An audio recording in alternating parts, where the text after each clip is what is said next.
वालेकुम नाजरीन and dear aspirants, welcome back to my YouTube channel. जैसा कि लास्ट टाइम हमने लास्ट वीडियो में ये चीज डिस्कस की थी कि हम लोग पाकिस्तान अफेयर्स की जो सीरीज है, पाकिस्तान जो पर्टिकुलरली सीएसएस का सब्जेक्ट है, it is divided into 4 dimensions, that is foreign policy, political development, political economy and security and technological reframe कह लें उसको या डायमेंशन कह लें उसको। तो आज जो मोस्ट इंपॉर्टेंट टॉपिक है हमारा और बहुत डिटेल्ड टॉपिक है, तो आज आप लोगों का मुझे एक फोकस भी चाहिए उसमें, और अगर आप इस चीज को सही तरीके से कवर करेंगे तो it will gonna help you in lot of subjects and also topics. तो आज का जो हमारा टॉपिक है that is foreign policy of Pakistan. आप लोगों में से कोई मुझे बता सकता है कि फॉरेन पॉलिसी क्या होती है?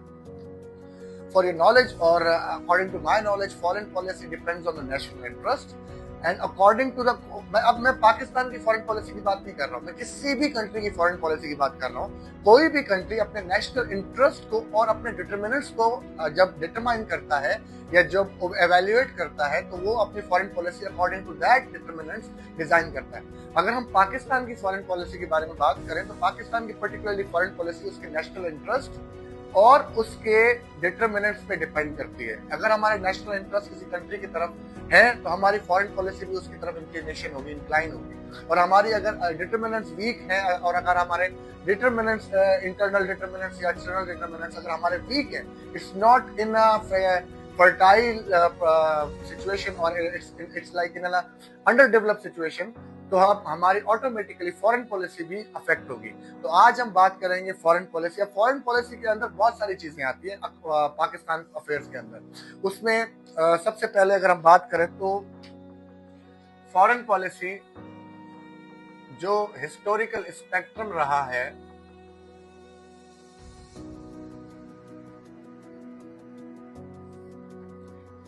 वो इसमें बहुत ज्यादा इंपॉर्टेंट है। अब हिस्टोरिकल स्पेक्ट्रम से क्या मुराद है? पाकिस्तान बना 1947 में, 1947 टिल 2000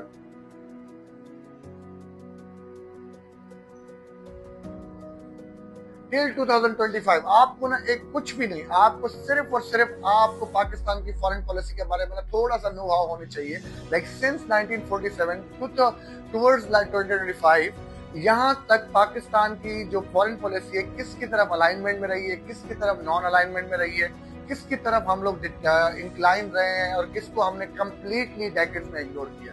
तो आज का जो हमारा टॉपिक है फॉरेन पॉलिसी का हिस्टोरिकल स्पेक्ट्रम हम डिस्कस करेंगे कि 1947। अच्छा, ये ज्यादा हम तवील डिस्कस नहीं करेंगे, हम जस्ट मतलब to give you the knowledge about this foreign policy, तो हम इसको थोड़ा सा शॉर्ट रखेंगे, ज्यादा हम चीजों में डिटेल में नहीं जाएंगे, लेकिन क्रोनोलॉजिकली ऑर्डर में, एक सीक्वेंशियल ऑर्डर में ना मैं आपको इवेंट बाय इवेंट बता दूंगा कि यार इसके पीछे ये हुआ, इसके पीछे ये हुआ, right.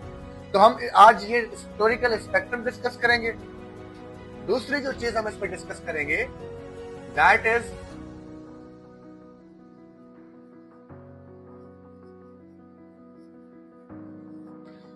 Determinants of foreign policy. वो क्या चीजें होती हैं, वो क्या पोस्टुलेट्स होते हैं, वो कौन कौन से एस्पेक्ट्स होते हैं जो फॉरेन पॉलिसी की इंडिपेंडेंस या फॉरेन पॉलिसी की dependence,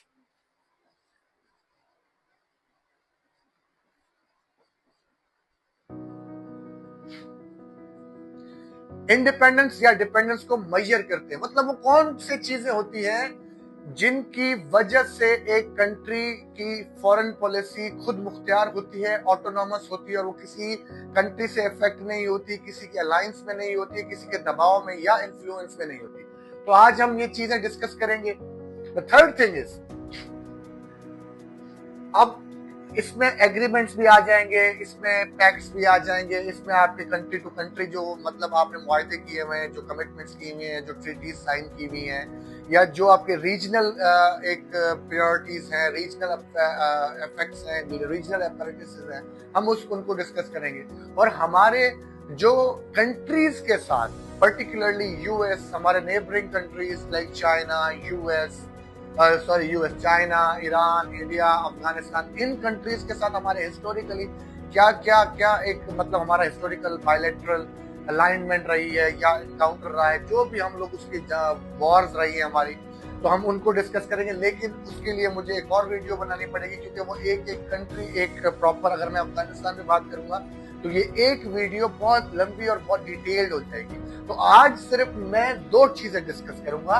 that is one is historical spectrum के 1947 से लेके 2025 तक पाकिस्तान की फॉरेन पॉलिसी किस तरीके से इवॉल्व हुई है और टिल टुडे हम कौन कौन सी चीजों के साथ इधर हमने एक सफर तय किया। एक ये चीज हम डिस्कस करेंगे। दूसरा मैं डिस्कस करूंगा कि फॉरेन पॉलिसी के डिटरमिनेंट्स क्या होते हैं। अच्छा, मैं नेक्स्ट लेक्चर स्टार्ट करने से पहले डिटरमिनेंट्स पे सवाल आता है, आपने अक्सर सुना होगा कि what are determinants of foreign policy. Pakistan की फॉरेन पॉलिसी नहीं, जनरल फॉरेन पॉलिसी के डिटरमिनेंट्स क्या हुए। तो फॉरेन पॉलिसी के लिए एक डायमेंशन में, एक डोमेन में डिटरमिनेंट्स पे सवाल आ जाता है अक्सर पॉलिटिकल साइंस के पार्ट 2 पेपर में। एक उसमें वो अक्सर पूछ लेते हैं, और एक जनरली अगर हमारे पास कोई फॉरेन पॉलिसी की डायमेंशन में कोई ऐसे आ गया है, इंडिया से रिलेटेड आ गया है, कश्मीर से रिलेटेड आ गया है, कोई भी रीजनल अगर चीजें आ गई है, तो हम इन डिटरमिनेंट्स के पैरामीटर्स को रखते हुए हम वो चीजें डिसाइड करते हैं कि हम डिटरमिनेंट्स का जब हम रखेंगे तो ऑटोमेटिकली हमारे जो एस्पेक्ट्स हैं, कॉज इफेक्ट एंड सॉल्यूशन, और ऑटोमेटिकली वो ट्रिकल डाउन इफेक्ट में हमारे पास आ जाते हैं। तो ये बहुत इंपॉर्टेंट चीज है किसी भी फॉरेन पॉलिसी के सवाल को हल करने के लिए। दैट्स व्हाई मैं ये डिस्कस करूंगा। दूसरा, मैं हिस्टोरिकल स्पेक्ट्रम डिस्कस करूंगा कि 1947 में क्या हुआ। तो हम शुरू करते हैं अपना लेक्चर। पहले हम डिटरमिनेंट्स देख लेते हैं, क्योंकि वो डिटरमिनेंट्स फिर आगे भी कैरी फॉरवर्ड होंगे।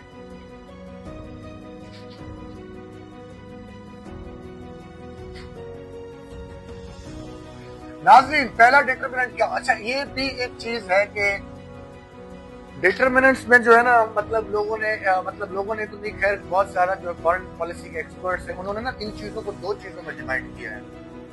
एक है इंटरनल और एक है एक्सटर्नल डिटरमिनेंट्स। ठीक है जी।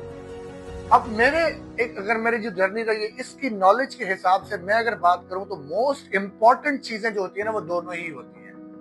हम किसी को ना ये नहीं कह सकते अगर हम इंटरनल डिटरमिनेंट्स हमारे पास ठीक है तो एक्सटर्नल हम लोग नहीं मेजर कर लेंगे, लेकिन दोनों ही चीजें इक्वली इंपॉर्टेंट है। अब अगर किसी कंट्री के पास इकोनॉमी नहीं है तो वो ऑटोमेटिकली फॉरेन पॉलिसी उसकी डिपेंडेंट हो जाएगी ऑटोमेटिकली।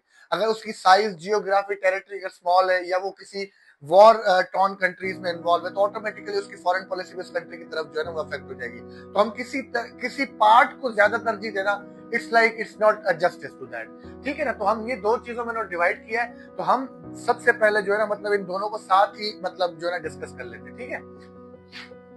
तो सबसे पहले अगर हम बात करें तो इसकी इकोनॉमिक डेवलपमेंट होती है।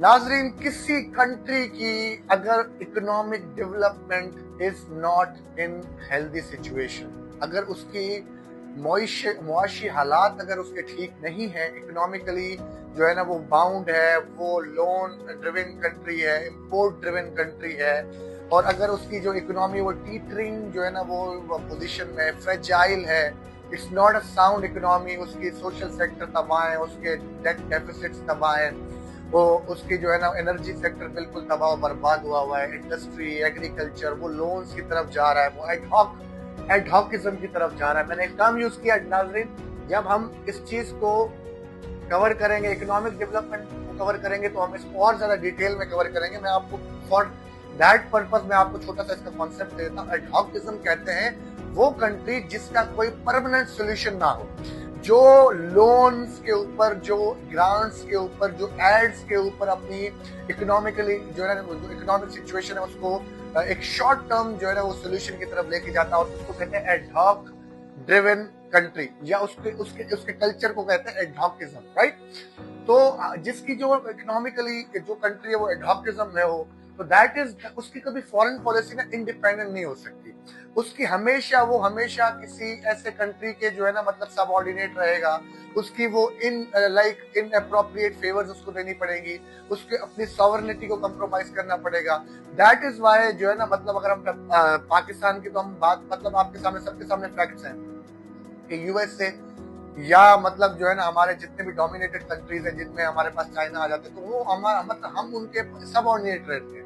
क्यों? क्योंकि हम economically we are not so sound, ना हमारी एफडीआई इतनी अच्छी है, ना हमारे पास जो है ना इंडस्ट्री और एग्रीकल्चर इतना बेहतर है, ना हमारा सोशल सेक्टर इतना बेहतर है। इसीलिए हम कंटिन्यूअसली IMF को अप्रोच करते हैं, वर्ल्ड बैंक को अप्रोच करते हैं, एशियन डेवलपमेंट बैंक को अप्रोच करते हैं, या उन कंट्रीज को अप्रोच करते हैं which are like economically rich countries including USA, European countries, China, Russia and so on and so forth. That is why सबसे पहला डिटर्मिनेंट जो फॉरेन पॉलिसी का है वो है economic development. If you are economically independent it will trickle down effect on foreign policy, तो आपकी automatically foreign policy भी इंडिपेंडेंट हो जाएगी। दूसरा,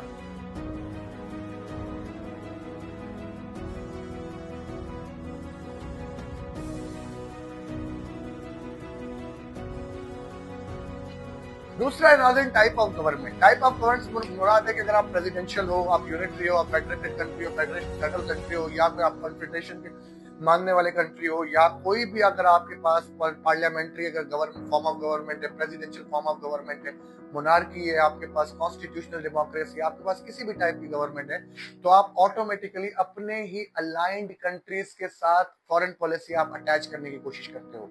अगर आप पार्लियामेंट्री कंट्री हो तो आप डेमोक्रेटिक कंट्री की तरफ ज्यादा टिल्ट होगे, अगर आप प्रेसिडेंशियल हो तो भी आप प्रेसिडेंशियल कंट्री की तरफ ज्यादा टिल्ट करोगे। If you are communist country तो आप ऑटोमेटिकली कम्युनिस्ट के साथ अलाइन बनाओगे। तो दूसरी जो हमारी जो फॉरेन पॉलिसी का डिटरमिनेंट है that is type of government. Third जो है वो है पॉलिटिकल आइडियोलॉजी।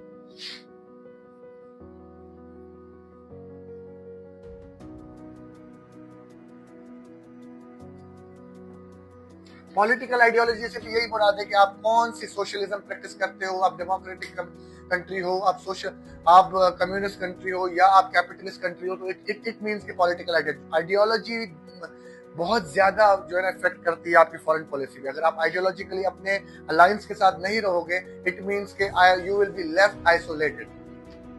फोर्थ जो इसका सबसे मेन चीज है वो है मिलिट्री